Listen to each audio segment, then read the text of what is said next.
በዮሐንስ ራእይ ምዕራፍ 14 ቁጥር 6 ላይ በምድርም ለሚኖሩ ለሕዝብም ለነገድም ለቋንቋም ለወገንም ሁሉ ይሰብክ ዘንድ የዘላለም ወንጌል ያለው ሌላ መልአክ ከሰማይ መካከል ሲበር አየሁ እንዲል ቅዱስ ቃሉ እንደ ቀደሙት አባቶቻችን የማይለወጠውን ቅዱስ ወንጌል ለፍጥረት ሁሉ ማብሰርን ዓላማው ያደረገው ይህ ቃለ ወንጌል ቲቪ ነው።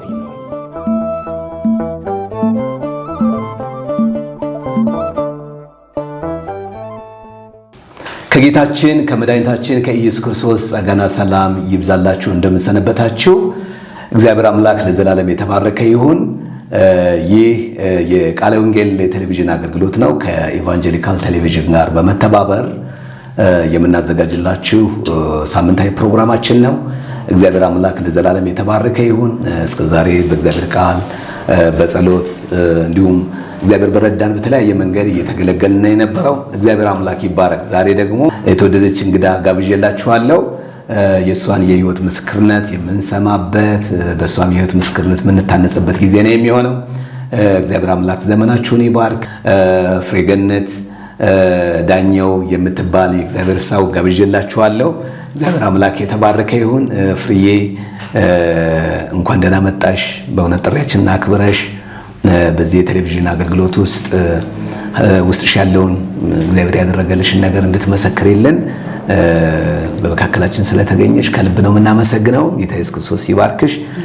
ተባረኪልኝ። ወደ ፕሮግራሙ ከመሄዳችን በፊት በመጀመሪያ አጭር ጸሎት እንጸልይና ወደ ፕሮግራማችን እንሄዳለን ማለት ነው። ክብር ለእግዚአብሔር ይሁን። አብረን እንጸልይ።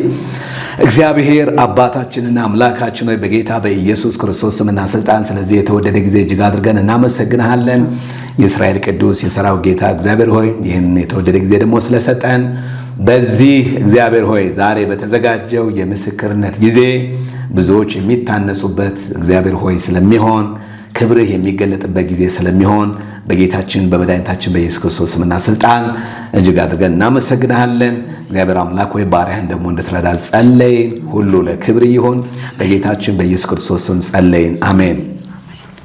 እግዚአብሔር አምላክ ለዘላለም የተባረከ ይሁን። በመግቢያ ላይ እንደነገርኳችሁ ዛሬ የተወደደች የእግዚአብሔር ሰው ፍሬዬ በጣም ጌታን የምትወድ እግዚአብሔርን የምታገለግል የእግዚአብሔር ሰው ናት። እንግዲህ ጌታ ኢየሱስ ክርስቶስን እንዴት እንደተቀበለች ወደ ኋላ እንሄድና የትናንትና ህይወቷን ታጫውተናለች። አሁን ምን ላይ እንዳለች ደግሞ የህይወት ምስክርነቷን ታጋራናለች ማለት ነው። እግዚአብሔር አምላክ የተባረከ ይሁን። በእውነት ስለምትታነጹ ጌታ ኢየሱስ ክርስቶስ ይባረክ። ፍሬዬ እስኪ ራስሽን አስተዋውቂ። ማናት ፍሬገነት? እንግዲህ ወይዘሮ አላልኩ፣ ፕሮቶኮል አልጠበቅኩ፣ ይቅርታ ይደረግልኝ። ባለኝ ሪሌሽንሺፕ ነው እንደዛ ያልኩት። እስኪ ራስሽን አስተዋውቂ። እኔ ያው እንግዲህ ፍሬገነት ዳኘ ስጦታው እባላለሁ። የኔ የህይወት ታሪክ እንግዲህ ሲጀምር የትውልድ ቦታዬ አለማጣ ከሚባል አገር ወደ ሰሜን አካባቢ ካለ ከዛ ነው ተወልጄ ያደግኩት። አለማጣ የሚባል ከተማ ነበር የምኖረው። ባለ ትዳር የአንድ ልጅና የልጅ ልጅ አለኝ። እንግዲህ ከአለማጣ ከሚባል ከተማ አገር በዚህ በወንጌል ምክንያት በመሰደድ ነው ወደ አዲስ አበባ የመጣሁት። እንግዲህ አመጣጤ ይሄ ነው። የሚገርም ነው። እሱ ላይ ትንሽ እንድንቆይ እፈልጋለሁና ወደ ስደቱ ከመምጣትሽ በፊት እንደው ጌታን ከመቀበልሽ በፊት የነበረው ህይወትሽ፣ የወጣትነት ህይወትሽ፣ የትምህርት ቤት ህይወትሽ በአለማጣ ከተማ ውስጥ ምናልባት የሚኖሩ እዛ አካባቢ ያሉ ወገኖች ሁሉ ሊሰሙሽ ይችላሉና እንዴት ነበረች ፍሬገነት?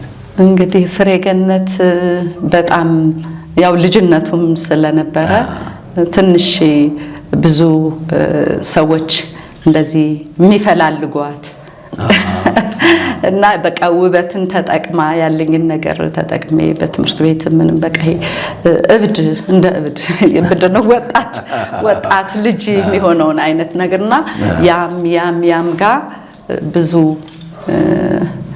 እንደዚህ ማለት ምንድነው ይሄ በወጣትነት በቃ እኔ ተፈላጊ ነኝ ብለህ አንዳንድ እንትን የምትላቸው እንደዛ።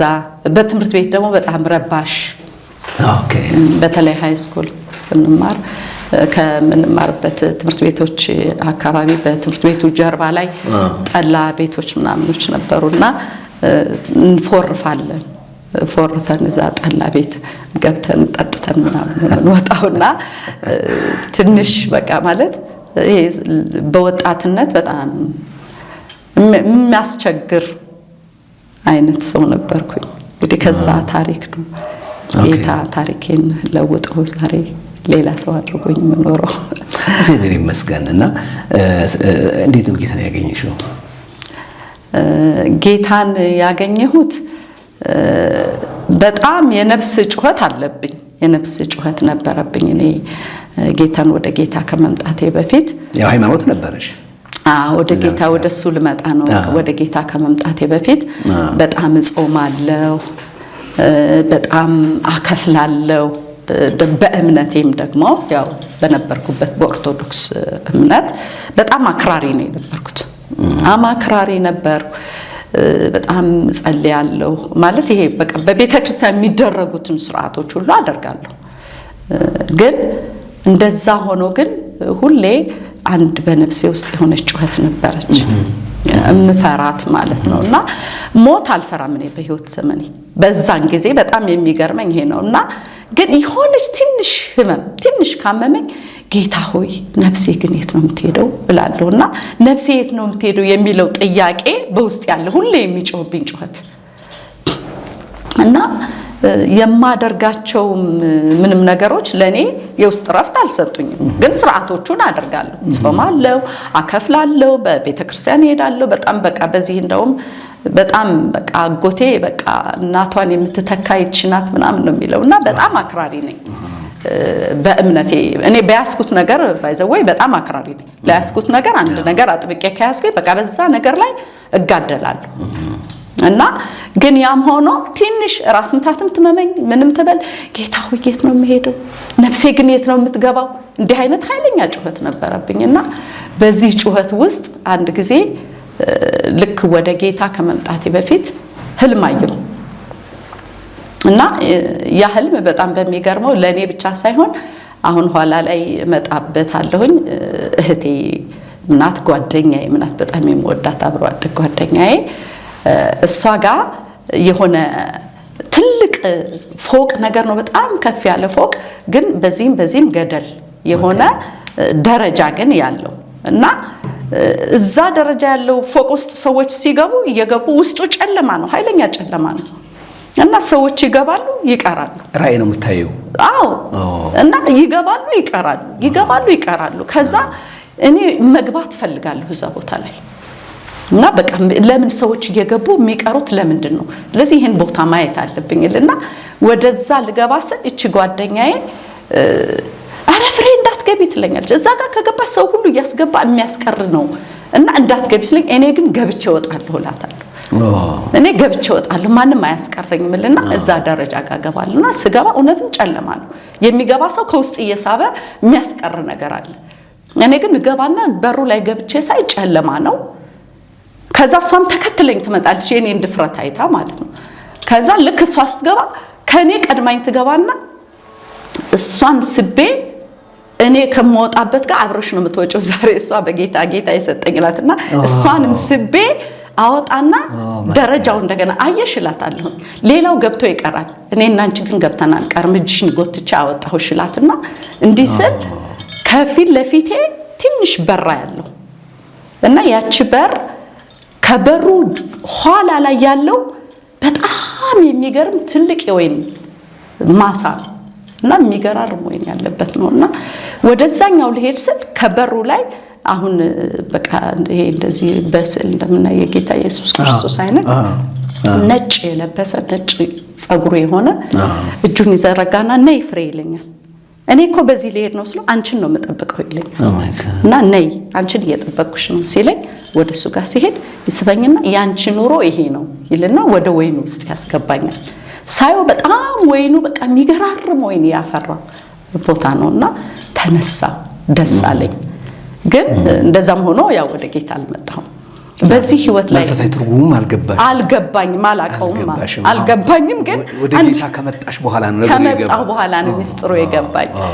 ከዛ በኋላ አንድ ጓደኛችን እንደ ቤተሰብ ናት፣ አሁን አሜሪካ ነገር ትኖራለች፣ አስቴር ፍቃዴ ትባላለች። እሷ ፍሬ ያለችኝ የሆነ ከደሴ ከምናምን የመጡ አገልጋዮች ነበሩ። ዮሐንስ አባተ ይባላል፣ የቆቦ ልጅ ነው። እሱ አሁን አሜሪካ ነው መሰለ ያለው። እነሱ እነ ታደሰ ምናምን የሚባሉ ከግሬድ ኮሚሽን ደግሞ እነ በቄ እነሱ አለማጣ ላይ ኮንፈረንስ አዘጋጅተው ነው እና እዛ ላሉት አብያተ ክርስቲያናቶች ያሉትን አብያተ ክርስቲያናቶች ሰብስበው እዛ ኮንፈረንስ አድርገው ቅዳሜ ቀን ነው አስታውሳለሁ ፕሮግራም አድርገዋልና እቺ ልጅ ያው እሷ በጌታ እንትኑ አላት ያው ክርስቲያን ናት፣ ግን ይሄ ብዙ እንዲግልጥ ባይልም በጌታ ናትና ፍሬ ያለችኝ አቤት። እኔ ከዛ በፊት በጣም ኃይለኛ ነቃፊ ነኝ እና ለምን የጓደኞች እህቶች አሉ ምናምንና በቃ እነዚህ ክርስቲያኖች ምናምን እናንተ በጣራ ብር እየበተናችሁ ምናምን ላሉና የነሱ እህት አታይ ፍሬ እንደዚህ አትበይ ትለኛለች። እንዴ እነሱ እንደዛ ያረጉም ያ ጓደኛችን ናት፣ ግን እህቶቿ በጌታ ስለሆኑ ታይ እንደዛ አይባልም። መልካም መስከርነት ሰምታለች። በቃ ታይ ኖ ታውቃለች፣ እህቶቿ በጌታ ናቸው፣ የድሮ ክርስቲያኖች ናቸው፣ ይጸልያል ቤታቸው ምንም እንደሌላ የታወቀ ነው። አሁን ነው እኛ የሚገባና ሳንቲም እየጣሉ እንደዚህ እያረጉ ምናምንና በቃ እኔ ኃይለኛ ተቃዋሚ ነኝ ለፕሮቴስታንቱ ማለት ነው። እና እንደዛ ስላት እንደዛ አይደለም ፍሬ ምናምን ትለኝ ነበርና አለች ነይ እንሂድና እያቸዋለች። ቅዳሜ ቀን ነው። ከዛ በቃ ያቺ ምርአዩም ትሆን ብቻ አላቅም። ያው እንደነገርኩ ደግሞ ነፍሴ ውስጥ ጩኸት አለ። እንደው ነፍሴ የት ነው የምትገባው ነው በቃ ሁሌ ፍርሃት ነው። ከዛ እሺ ሲያይቸው መልሳለሁ ምንም ችግር የለም አልኩና ተነስቼ ሄድኩኝ ማለት ነው ፕሮግራሙ ኮንፈረንሱ ጋር። በነገራችን ላይ እዛ ስለ ክርስቶስ ይወራ ነበር በዛን ጊዜ አይወራ አካባቢ በጣም በወንጌል እንቅስቃሴው ነበር። ተጽዕኖ አለ ኃይለኛ ተጽዕኖ አለ። እንዴ እንኳን አይደለም ወንጌል ልትናገር አስታውሳለሁ። በሰዓቱ ነው እዛ ስላልነበርኩኝ ወደ ጎንደር ሄጄ ስለነበር ነው እንጂ አንዲት ያገባች ልጅ ነበረችና እዛ ጋር ሰርግ ደግሳ የሰርጓ ዕለት ፖሊስ ጣቢያ ነው የገቡት። እሷም ባሏም ታዳሚ የነበረው ወጥ ሁሉ በላዩ ላይ ተደፍተው የድግሱ ነገር ሁሉ ተበታትነውና የዚህን ያክል ክርስቲያን ስለሆኑ ብቻ ክርስቲያን ስለሆኑ በጌታ ስለሆኑ ብቻ እና ሰርግ ማድረግ እንኳን አትችልም። በዛን ሰዓት እኛ ጌታን ባገኘን አካባቢ ሰዓት ሰዎች ሰርግ ማድረግ እንኳን ቢፈልጉ ወይ ወልዳያ ሂደው ወይ ደሴ ሂደው ነው ሰርግ ማድረግ የሚችሉት እንጂ የዚህን ያክል የከበደ ነገር ነበር።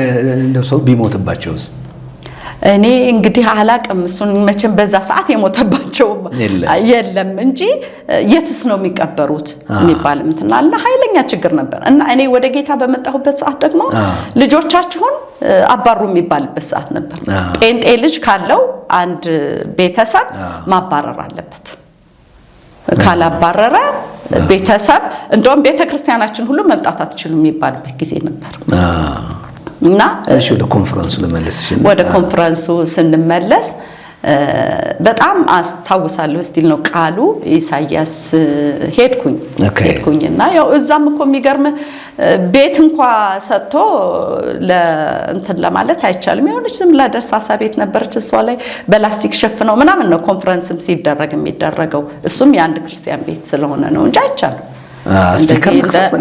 ስፒከር እንደ ልብዬ ወጥተህ ስለ ጌታ መመስከር ማውራት ጭራሽ ማውራት አትችልም። ግን ከሌ ጴንጤ ነው ህይወትህ ነው የሚመሰክረው። እነሱ በጴንጤነታቸው በህይወታቸው ደግሞ የምታየው በቃ ህይወት ይታያል እነሱ ጋር ታያለ። እና ያነበረ ሄድኩኝ። አስታውሳለሁ ከደብረ ብርሃን የመጣ አገልጋይ ነበር።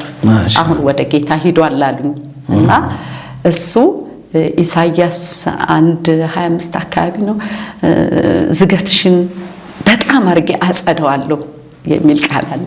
እሱን ነው የሰበከው። አረሳው በቃ የዛን ቀን ለመጀመሪያ ጊዜ ስለ ወንጌል አሁን ማለት ስለ መጽሐፍ ቅዱስ ወንጌል የሰማሁትን እንትን እሱን ነው እና ዝገትሽን በጣም አጸዳለሁ በሚል እሱ ስለ በቆርቆሮ ዝገት ምናምን ያረገ ነበርና በቃ እንዲህ አይነትን ቆሻሻ እግዚአብሔር ያጸዳል በውስጣችን ያለው ዝገት እያለ ይሰብክ ነበርና ብዙ ሰው ነው ያኔ ጌታን ያገኘው በጣም ብዙ ሰው እና የኔ ስደት የዛን ቀን ነው የጀመረው እንግዲህ ተሰማ እና እኔ ሲሄድ እንዴት ወሰንሽ ወደ እኔ ሲሄድ ያንን ፕሮግራም አለቀና ጌታን የምትቀበሉ ተባለ ጌታን ተቀበልኩ ወጣው ተጸለየልኝ ማለት ነው ከዛ ተጸለየልኝ በኋላ ወደ ቤት መጣሁ ኦኬ ልክ ቤት ስመጣ ነገር ሊጀምር ነው ማዘር ኃይለኛ ናት ጎንደሬ ናት እሺ እና ገና ስገባ ጴንጤዎቹ ጋር ደርሰሽ ነው የመጣሽው አልሽ የት ሄደሽ መጣሽ ስትለኝ ጓደኛዬ ጋር አልኳት እሺ ስላት ጴንጤዎቹ ጋር ደርሰሽ ነው የመጣሽው ከዚህ በኋላ አለች እኔና ጴንጤ አብረን ቀርበናል በላባለች መረጃ ደርሷቸዋል ኖ መረጃ አልደረሳትም እኔ እንዴ ያው እንግዲህ ነገራት ነግሯታል እና በቃ አለሽ ከዚህ በኋላ እቺ ልጅ እዚች ቤት አትቀመጥም ምናምን አለች ፋዘር ደግሞ ያው የተማረም ነው ኦኬ ብዙ ነገር ያገናዝባልና ያው አራታይ ብላቢላት በጭራሽ አለች በቃ አንድ እዛ ግፊቱም አለ ጴንጤ የሚባል ነገር አለ ከዛ ከዛሬ ጀምሮ ከዚህ በኋላ እኔና አንቺ እዚህ ቤት አብረን አንኖርም አለች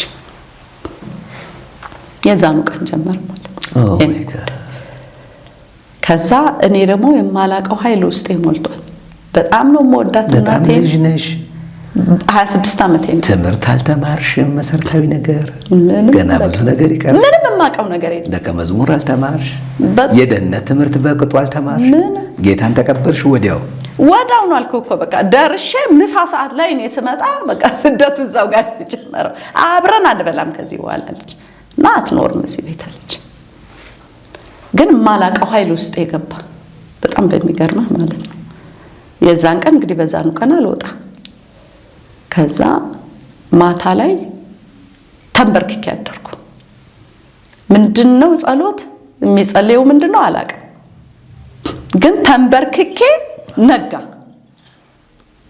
ምንም የምናገረው ነገር የለም አልጋይ ላይ እንደዚህ ተደግፌ ብቻ ነጋና ልክ ጧት በቃ ወገግ ሲል እንቅልፍም የለም ከዛ አንድ ነገር አልኩ ጌታ ሆይ አልኩኝ ስለ ያው መቼም ያው አለማጣ ያለ ሰው ሁሉም ያውቃል እንግዲህ ጥሩ ነዋሪዎች ከሚባሉት ነን ፋዘር የትምህርት ሚኒስትር ስራ አስኪያጅም ነው ጥሩ ነዋሪዎች ነን ንግድ ነገሮች ነበሩ እና ግን አንድ ቃል መናገሬን አስታውሳለሁ ጌታ ሆይ እኔ ከዚህ በኋላ የከሌ ልጅ መባልን አልፈልገውም የትም ቦታ ሄዳለሁ አንድ ነገር ግን አውቃለሁ እናቴ ጥሩ ሙያ አስተምራኛለች የትም ሰው ቤት ገብቼ እስከ መጨረሻው ሰዓት ድረስ ግን እከተልሃለሁ በየ እቺን ቃል ገብቼ ይሄ የግል ውሳኔሽ ነው በቃ እቺን ቃል ብቻ ነው እዛ የተንበረከኩበት ቦታ ላይ ያወራው ኦ ማይ ጋድ ሃሌሉያ እሺ እዛ እቺን ተነጋገርን እዚህ አዲስ አበባ ወንድሜ አለ እና እዚህ ከዛ በፊት መጥቼ የሆነ ሲንጀር ማራለሁ በየት እንድሱ ጋር ተቀምጬ ነበር አዲስ አበባና አሁን ያለኝ አማራጭ በቀጥታ ኦሬዲ ሳሰነብሽ ነው በቀጥታ ሽፍት ያርሽው ወደዚህ ወደ በማግስቱ እኮ ነው ይወጣሽው አዎ እና በቃ አሁን ያለኝ አማራጭ ወንድሜ እዚህ አለ አዲስ አበባ እሱ ጋር መጥቼ ሲንጀር ትምህርት ተምሬያለሁ ለተወሰነች ጊዜ አንድ 6 ወር ምናምን አካባቢና ተመልሼ ሄጃለሁ ኦኬ ከዛ ሄድኩ ጓደኞቼ ጋር ማለት እዛ ክርስቲያን የሆኑ የመጡ ነበሩና እነሱ ጋር ሄድኩና በቃ ሜኮ እንደዚህ ብላኛለችና በቃ እኔ አሁን ወደ አዲስ አበባ ልሄድ ነው በቃ አብረን አንኖርም ብላኛለች አልኩ ነገሮቹ ጠነከሩ በጣም ኃይለኛ ሆነችብኝ ከዛ ሳቁ ማለት አረ ፍሬ ዛሬ በቃ ጌታን አግኝታ ዛሬ ተሰደደች የአንድ ቀን ስደት አጋጠማት ምናምን ብለው በቃ እነሱ እንትናሉ ከዛ በሶስተኛው ቀን ይመጡ ነበር ወደ ደሴ ይመለሱ ነበር ነበቄ እነ ዮሐንስ እነ ታደሰና የሚባሉ እነሱ ጋር መጣ ወደ ደሴ ከዛ ማዘር 200 ብር ሰጠች እጂ ወደ መሄጃሽ አለች ከዛችን 200 ብር ያስኩና ያለችኝን ልብሴን ምናምን አዘጋጅቼ ደሴ ገባሁ ማለት ነው ደሴ ሄድኩኝ ደሴ በአጋጣሚ ሆነ አመት ባል ነገር ነበረ እነ በቄ ቤት አረፍኩ። እነ በቄ ጋር 1-3 ቀን ቆየው። ከዚህ የበቄ እህት ደግሞ ለበዓል መጣ ነበር፣ እጅጋየሁ ትባላለች። እሷም ነበረች። 3 ቀን እዛ እነሱ ጋር አረፍኩና አሁን ምንድነው የሚሻለው ምን እናርጋት የሚለውን ነገር ያው እነሱ ተማከሩና እኔ አዲስ አበባ ወንድሜ ጋር ሄዳለሁ አልኳቸው። ግን ስትሄድ ምንድነው ማን ነው የሚቀበላት እዛ የት ነው የምትሄደው የሚለውን ነገር አስተካከሉና ታደሰ እኔ እዛ ሙሉ ወንጌል ማቃት ልጅ አለች ኳየር እና ስሟ ጠፋኝ አሁን እሷ አለችና እሷ ጋር እንላካት ብሎ ደብዳቤ ጻፈና ወረቀት ሰጠኝ ማለት ነው። አዲስ አበባ አዲስ አበባ ከዛ ያችን ወረቀት ይዤ አዲስ አበባ ገባሁ። መጣሁ ወደ ወንድሜ ጋር መጣሁና ያው ሙሉ ወንጌል ቤተክርስቲያን ሄጄ ከሊም ትባል ብዬ ስላቸው በአጋጣሚ እነሱ ደግሞ ዲኳየሮች ናቸው። እነሱ ቆመው ያገለግሉ ነበር። ኦኬ እና ግን እነሱ ከልጅቱ ጋር ወረቀቱን ሰጠኋት። ልጅቱን ወረቀቱን ከሰጠኋት በኋላ እሷ አሁን ወደ ጌታ ሄደዋል። አባ ዮሐንስ የሚባሉ እሳቸውም ሊቀ የሚባሉ የነበሩ ናቸው። እሳቸውም ከጎንደር የመጡ ነበሩ። እሳቸው ደህንነት እንዲያስተምሩኝ ወደ እሳቸው ጋር አገናኘችኝ ማለት ነው። ከዛ በኋላ ወንድሜ እውነት ይላል ለምኔ በፊት ዘፈን በጣም ነው የምወደው። ዘፈን በጣም እወዳለሁ፣ ጨፍራለሁ። በቃ የዘፈን ድምጽ ከሰማ እብድ ነኝ። በቃ ማበር ነው መጨፈር ምናምን እሱ ነው እንደውም እስከ መጨረሻ ድረስ እውነት ፍሬ አሁን ዘፈንን ጨክ ታቆማለች ይሉኝ ነበርና የፈተኑኝ ሁሉ ልጆች አሉ። በጌታ ከሆንኩ በኋላ አውቀው አምጥተው ዘፈን ከፍተው እስቲ እናያታል እንደው ምንም እንቅስቃሴ የላት የግሬን እንቅስቃሴ ሁሉ ይጠብቁ ነበርና ዘፈን በጣም ወድ ነበር። እና ወንድሜ ምን አለኝ እንደው ፍሬ አንቺ እስከ መጨረሻ ጨክነሽ ጴንጤ ከሆንሽ እኔ በቃ ኃይለኛ ሽልማት ነው የምሸልምሽ። ወንድሜ እዚህ አዲስ አበባ የተቀበለኝ ያው ኋላ ስደቱም ከሱ ሊመጣ ማለት ነው። ከዛ ደህንነቱን መማር ጀመርኩኝ። ደህንነቱን ስማር በጣም በሚገርመህ በደህንነቱ ትምህርት ውስጥ ግን እኔ ገና ደህንነት እየተማርኩ እግዚአብሔር በጣም አይኖችን ከፍቶ ብዙ ነገሮች ያሳየኝ ነበር። ስለ ቤተ ክርስቲያን የሚሆን ነገር ያሳየኝ ነበር። ገና ደህንነት እየተማርኩ እኔ በጣም ትልልቅ የሚባሉ አገልጋዮች ጋር 20 ቀን 15 ቀን በቃ ይሄ ሾርባ ብቻ እየተጠጣ ጾም ጸሎት የሚደረግበት አብሬያቸው እነሱ ጋር ጸልይ ነበር። አብሬ ጸልይ ነበር። በጣም ነበር የሚደነቀው። በተለይ አሁን የለም መስፍን አስፋው የሚባል ነበር። ይገርመው ነበርና እንዴ እቺ ልጅ ገና ደህንነት እየተማረች ኮኩልኛ ጋር ጸልያለች ምናምን ይላልና ያው ጌታ በቃ የሆነ ብቻ የገባብኝ ነገር ነበር። የዛኑ ቀን ነው የእግዚአብሔር መንፈስም ኃይሉም አንድ ጊዜ የገባው ወደ ውስጤና ከዛ በኋላ ያው እንግዲህ እዚህ ላይ ምንድነው ልክ አሁን እንደዚህ ጌታን ተቀበለው በጣም መንፈሳዊ ብስለት ሳይኖራቸው ስደት ለሚገጥማቸው ሰዎች ምንድነው የምትይው አንቺ? እኔ ያው እንግዲህ መጨከን ነው ላመንክበት እውነት ያው ነግሬሃለሁ ያላቸው ሰዎች ስላሉ ነው። በጣም በብዙ ቻሌንጅ ውስጥ ውሳኔ ነው። በቃ ለገባህ ነገር ውሳኔ ነው። ነግሬሃለሁ እኔ በያስኩት ነገር ላይ በጣም እንትን ነኝ። በዛኛው በዚህኛው አሁንም ብትል ይሄ እውነት ነው። ይሄ ባህሪ አለ። በቃ ያስኩትን ይዤ ነው የአቋም ሰው ነኝ። ምንም ነገር የፈለገ ተአምር ነው እዚህ የፈለገ ነገር ቢፈነዳ አልነቃነቅም። በተለይ ጌታ ኢየሱስ ክርስቶስን ሕይወታቸው አዳኝ አድርገው ከተቀበሉ በኋላ ቤተሰብ ልክ እንዳንቺ ዌልካም አይላቸውም። ብዙዎቹ ይሄ ዘር አሰዳቢ ነው የሚባሉት። ሃይማኖት እንደቀየረች ነው የሚታሰበው። እውነት ነው ክርስትና ሃይማኖት መቀየር ነው እና ከሆነ በነገራችን አንዳንድ ጊዜ የቤተሰቦቻችን ግፊትና ጥላቻ ሲኦል እንዳንገባባቸው ካላቸው ፍላጎት የተነሳም ጭምር ነው፣ ፍቅርም ጭምር ነው። የጠላት ሐሳብ ምን እንደሆነ ብናውቅም የቤተሰብ ጫና ግን እንደዛ ነው። ለምን ይጠፋሉ? ለምን ይሞታሉ? እኔ ገነት ገብቼ ልጄ ሲኦል ውስጥ ለምን ትቆያለሽ ወይም ለምን ትኖራለሽ የሚል ቀና ሐሳብ ነውና ክርስትና ለውጥ መሰለኝ። እውነት ነው አይደለ? እውነት ነው። ለውጥ ነው። የህይወት ለውጥ የሃይማኖት ለውጥ አይደለም። ሃይማኖት ቀየረች ይባላል። ሃይማኖት ቀየረች። አሁን ከሃይማኖት መቀየር ጋር ነው የሚያያይዙት። ግን እሱ አይደለም። ለገባው ላወቀው ግን የሃይማኖት ለውጥ ሳይሆን የህይወት ለውጥ ነው። ከነበርክበት ከጨለማ ከሄድ ብርሃን ወደ ሆነው ከነበረው ያና አሮጌ ማንነት ደግሞ ሰላምና ረፍት ህይወት በመላበት ወደ እውነተኛው ህይወት የምትመጣበት ወደ ዘላለም ህይወት የምትመጣበት መንገድ እንጂ የሃይማኖት መለወጫ አይደለም። ሲጀመር ህይወት ነው እንጂ ሃይማኖት አይደለም። ያሉት ነገሮች እነዚህ አሁን ሰዎች እና ወደ ጌታ ይሄ እንደዚህ ነው ምናምን ስለኝ ሃይማኖቴን አለውጥ እንደዛ ነው ባል ነገር አለና ሃይማኖቱን ቀየረ። እኛ ግን መጠጣት ስታቆሚ መስፈን ስታቆሚ እሰየው ልጃችን ተቀየረች፣ መቃም ስታቆሚ እሰየው ልጃችን ተቀየረች ተለወጠች ከማለት ይልቅ ቶሎ ብለው የሃይማኖት ጋር ነው የሚያያይዙት። ማለት የሃይማኖት ነገር ሚስጥሩ ስላልገባቸው ይመስለኛል። ማለት ሃይማኖት የአንድ እምነት መገለጫ ነገር እንጂ ሃይማኖት ያለህን እምነት እንትን የምታስኬድበት ነገር አለ። አሁን የከሌ ሃይማኖት ይባላል። ሃይማኖቱ ግን አንድ ከፊት ይዞት የያዘው እምነት አለ እና ሃይማኖት ለኔ ያው የአለህን አቋም የእምነትህ መግለጫ ነው። አሁን የፕሮቴስታንት ሃይማኖት ይባላል።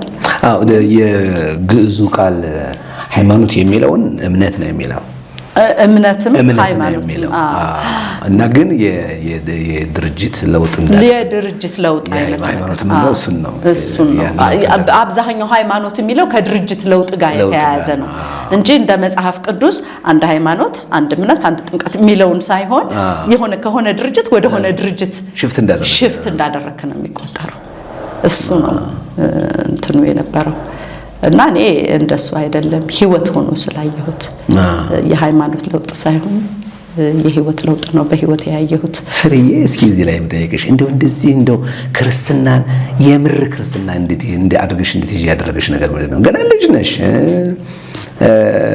ብዙ በአግባቡ በወጉ እንደው ራሱ ትምህርቱም አልተማርሽውም። ምኑ ነው እንደው ከጌታ ጋር ጥብቅ ያደረገሽ ብለሽ ነው የምታስቢው? እኔ በቃ የእግዚአብሔር እርዳታ ነው የእግዚአብሔር የጸጋው እርዳታ ነው ብዬ ነው የማስበው። ጌታ ስለረዳኝ እንጂ እኮ ብዙ ዋጋ ከፍሎ ብዙ ኖሮ እኮ ይሄን ህይወት ጥሎ የሚሄድ ብዙ አለ። ብዙ ዋጋ ከፍለው ብዙ መከራ ተቀብለው ብዙ ተሰደው ብዙ ተርበው ብዙ መከራ ካዩ በኋላ ይሄን ህይወት እንደገና ጥለው ደግሞ ትላንት ጥለውት ወደ መጡት ነገር የተመለሱ ብዙዎች አሉ። እና እኔ ግን ጌታ ስለረዳኝ ነው እግዚአብሔር ስለረዳኝ የነፍሴንም ጥማት እግዚአብሔር ስላየ የውስጤ ጩኸት የነፍሴ ጥማት በቃ የት ነው አድራሻዬ የት ነው ቦታዬ ያልኩትን ልክ ጌታን ሳገኝ ንስሐ ስገባ ያ ጩኸት ያ የነበረ በውስጤ የት ነው የሚሄደው የሚለው ነገር ጠፍቶ ልክ ወዳው የሚሄድበት ነገር ነው። ወይኑ ማሳ እንደገባሽ ወይኑ ማሳ ያሳየኝ ለዚህ ነውና በቃ ወዳው ነፍሴ ርፍ ነው ያለችው። እና ያው እኔ እንደ ሐዋርያ ጳውሎስ ራሱ እንደዚህ ተገልጦልኝ ነው የመጣሁት ብዬ ነው ማስበውና ለኔ የህይወት ለውጥ ነው የሃይማኖት ለውጥ አይደለም። የህይወቱን ለውጥ ደግሞ በህይወት ያይቻለሁ እና አላቃትም የትላንቷን ፍሬ የትላንቷን ፍሬ አሁን አላቃትም። አሁን ያለችው ፍሬ ሌላ ፍሬ ነች በአዲስ ነገር የተቀኘች የትላንት ነው ያ በራሷ የምትመካው በብዙ ጨለማ ከሄድ ትሄድ የነበረችው ፍሬ አይደለችም። አሁን ለራሴም ነው የምደነቀው ነው አሁን ለሌላው ለሚያየኝም ምናምን ሳይሆን በሚያይለው ጩም ሳይሆን ለራሴ መዳኔ ይደንቀኛል ያለሁበት ህይወት ይደንቀኛል ያ የነበረ ኃይለኝነቴ ያ የነበረ ማንነቴ አቤት እንዴት አርገህ ነው ጌታ ሆይ እንዴት ያረከ ነው የሸለፈትክ ሸለፈቴን ያስወገድከው እንዴት አርገህ ነው ቆራርጠህ ያወጣው ከህይወቴ የምለው ነገር አለና በጣም በቃ አትንኩኝ ባይ ስነካ ወዳው እርምጃ የምወስድ ለምንም የማራራ እንደዛ አይነቷን ሰው ለውጥ አሁን ሌላ ሰው አድርጎ ሳይ ለራሴ ሁሉ መደነቅባት ናት። ሃሌሉያ ሃሌሉያ ለራሴ እደነቅበታለሁ። ማንም በክርስቶስ ኢየሱስ ቢሆን አይደል አዲስ ፍጥረት ነው፣ አሮጌው ነገር ምን ብሎን ይላል አልፏል። ስለዚህ እኔ ስለ ትላንቱ ማንነት ፍጹም አላስበውም። እንደውም ወደ ጌታ ከመጣሁ በኋላ ምን ነው በቃ ያ ድሮ የነበረው ነገር ሁሉ ፈጽሞ አሁን ማለት ባይኖር ታሪኩ ድምስስ ብሎ ቢጠፋ ማለት መጥፋት የሚቻል ቢሆን ቢጠፋ እላለሁ። ግን አንዳንድ ጊዜ ደግሞ ጥሩ ነው እላለሁ። ለምን ትላንት የነበርክበት ማንነት ዛሬ ላይ ባለህበት ህይወት ስታዩ ምን ያህል ጽያፍ እንደሆነ፣ ምን ያህል እንደማይጠቅም፣ ከምን አይነት ቆሻሻ ህይወት እንደመጣ ታስብና ግን ያንን አይቼ ስለመጣ ወደዛ የሚመልስህ ነገር የለም። አንዳንድ ጊዜ አይታቸው የምትመጣው ነገሮች ጠቃሚነትም አላቸው።